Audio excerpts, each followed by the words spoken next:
Hi, I'm Ruth Karras. I'm the head of the history department here at Trinity, and I'm here to tell you about studying history at Trinity. When I tell people that I'm a historian, very often the first thing they say is, "Oh, I'm terrible with dates." But history is a lot more than just names and dates. If what you want is to read a good story about what happened in the past, or if what you want to do is write a story about what happened in the past, we can certainly help you with that. But history is not just taking the known facts and retelling them in an engaging way. The great thing about studying history is that it's not just about learning what happened in the past, but actually understanding how what happened in the past shaped the world we live in now, and how roads not taken and choices not made actually have concrete results. So history is also about how we know the things that we know. Where is the evidence? What does the evidence tell us? Can we find new evidence? Can we take existing evidence and interpret it in a new way? Because that's the way we learn new things. Have you ever thought of becoming an explorer, or a writer, a detective, or a teacher, an interpreter, or a collector? Historians are all of these at the same time, and in Trinity you will learn how that's possible. Historians engage in research and independent thought, not just memorization, and we want you to engage in this research and independent thought as well. We just did away with exams for students in their first 3 terms at Trinity for just this reason. We don't want to see what you can memorize. We want to see what arguments you can produce and analysis you can produce on your own. I became a historian because I was fortunate to have inspiring professors that were teachers, scholars, and mentors. Being part of an academic community in a university is being part of a historical experiment about the creation, transmission, and reconceptualization of knowledge in the past, present, and future. So at Trinity, we take a variety of approaches to the study of history. What many people think of when they think of history is political history. Who led countries when? How did they relate to each other diplomatically? When did they go to war? How did they make peace? And this, of course, is a very important aspect of history. And it can be done using written sources, narratives, but types of written sources other than narratives. For example, records such as charters and legal records, administrative records such as census and tax records. Here's an example of a medieval record which burned when the Irish Public Record Office burned in 1922. A project here at Trinity under the leadership of Dr. Peter Crooks is now trying to reconstruct the archive of the Irish Public Record Office, not just by reconstructing the remaining scraps of paper and parchment, but by searching in other archives in Northern Ireland, in England, and throughout the world for other copies of documents relating to Ireland, and then reconstructing them digitally so that everything is machine readable and searchable. And there is also an actual digital version of the Public Record Office in which you can go and find the records that you're looking for. This is doing history in the 21st century. Political history uses not only written records, but artifacts, including artistic and archaeological artifacts, including manuscripts being used not just as containers of texts, but as clues to who used them, how, and why. The study of politics using such cultural items is often discussed as the study of political culture, and this is at the intersection between political history and cultural history. Cultural history can involve literature and art. It can involve elite culture and popular culture. It can involve daily life, things known as ephemera, from the Greek word for day or every day. But that can be very meaningful when we come to look at how people actually lived. And of course, how people actually lived is also the province of social history, which includes the history of women and the family, which includes the social history of empire, not just where one country invaded another region at a particular time, but how people lived there, how they interacted on the ground. And social history, too, uses new digital methodologies, including geographical information systems for mapping not only social patterns, but also social networks. Another area in which Trinity is in the lead is environmental history. In studying climate history at Trinity, you will certainly learn to find and interrogate written archives and evidence, but you will also learn how to read a range of natural archives like this section of Irish oak wood, preserved in acidic Irish bog waters for 1500 years, and which, through its changing sequence of wide and narrow rings, provides a form of eyewitness testimony to our changing climate over past millennia. Environmental history is not only about the state of the environment at different time periods, although it is about that too, but it's about the relationship between humans and the natural world and between humans and the built environment. At Trinity, we also study public history.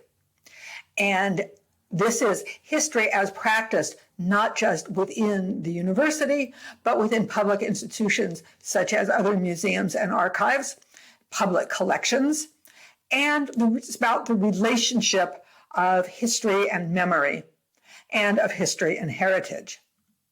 As an example, this is Bishop George Berkeley, or Berkeley, one of the leading philosophers of the Enlightenment and perhaps the most famous philosopher ever produced by Ireland.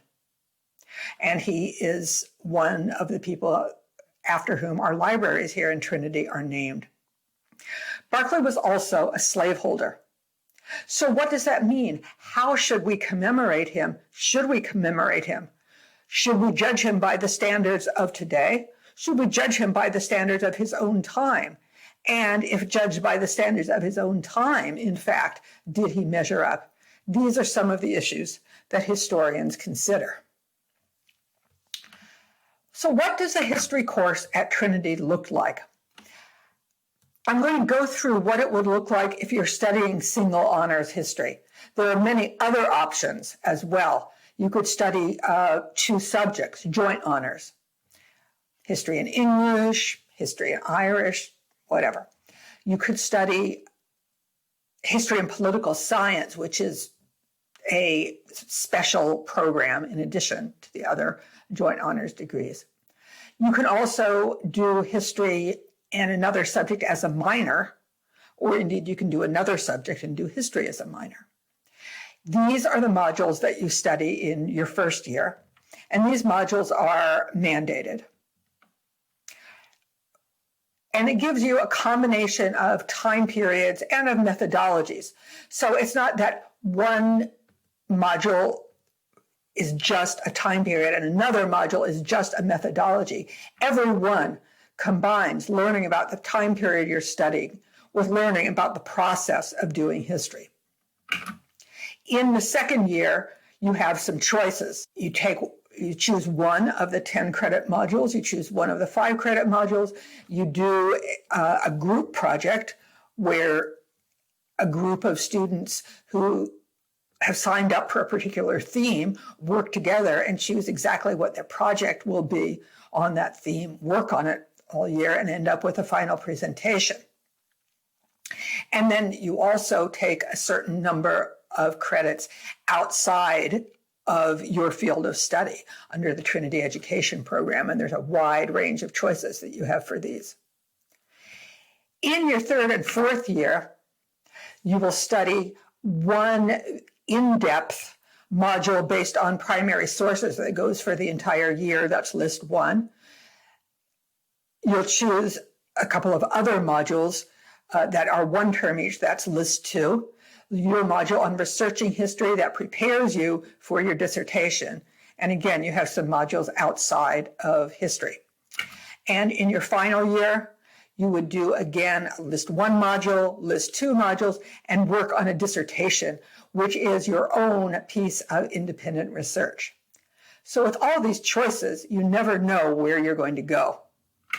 Here is a range of the many things that you can choose to study in your 3rd and 4th year. These are just the ones that are being offered this year. They change every year as our teaching staff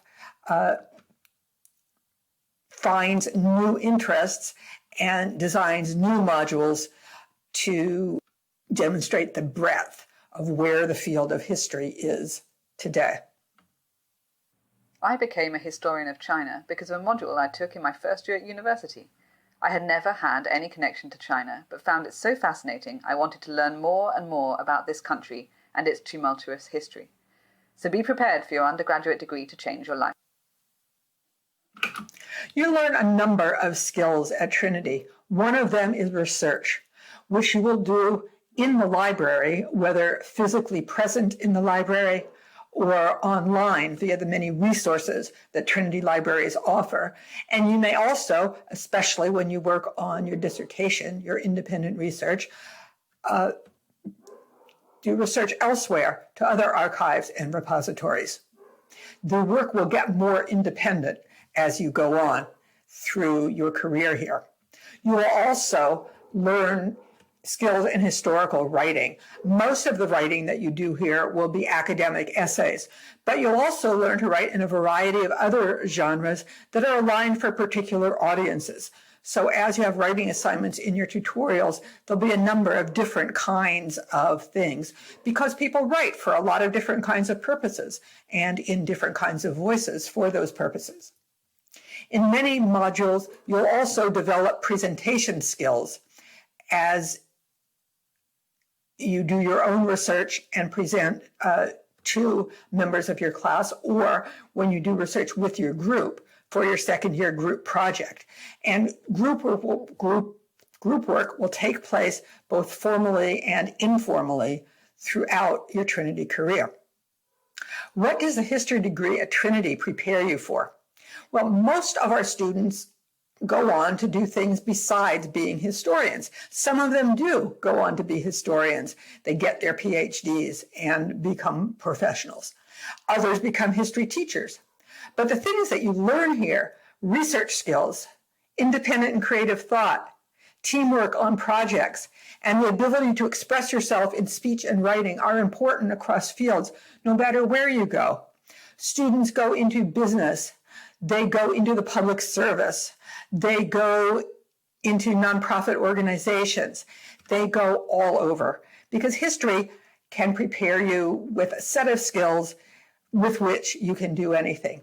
But the biggest reason to study history is because it is fascinating. It is fun. The ability to reach across decades or even across centuries and touch the past, to visit the sites where national heroes or national villains are commemorated, as here at Glasnevin, and understand what those commemorations mean, what goes into deciding how people are going to be commemorated. To handle documents that were handled by someone 1,000 years ago, while at the same time studying a field that touches so many other fields and gives you such leeway in the choice of pathways while at Trinity and after. My name is Daniel Geary, and I think studying history at Trinity is great because we really care about our students, we really care about teaching, and we really care about history.